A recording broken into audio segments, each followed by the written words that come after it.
Guangzhou'da şehrin ortasından ötken suvni boyuna shunday chiroylatib qo'yibdilar.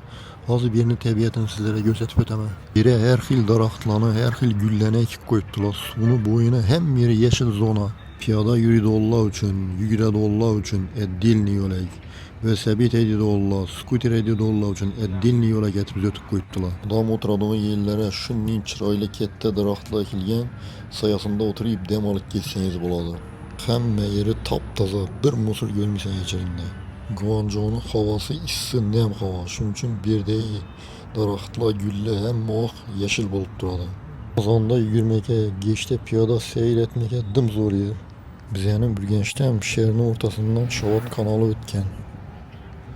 Bizani Shovot kanalini bo'ylari ham yaqin yillarda shu ko'rinishga kelar. Balki bundan ham chiroyli bo'lar.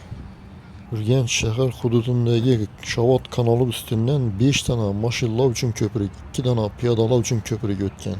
Shovot kanali Xiva xoni Anushxon tomonidan barpo etilgan bo'lib, uni avvalgi nomi Shahabod deb aytilgan. Vaqt o'tishi bilan Shovot shakliga kelib qolgan. Guangzhou'dagi bu kanal 2200 yildan ortiq tarixga ega. Guangzhou'dagi bu kanal Liqibay deb aytiladi. Hozir men yurgan yerlar kanton kompleksine yaqin yerda joylashgan. Guangzhouga kelsangiz bu joylarga albatta kelib o'ting. Tabiati dim chiroyli.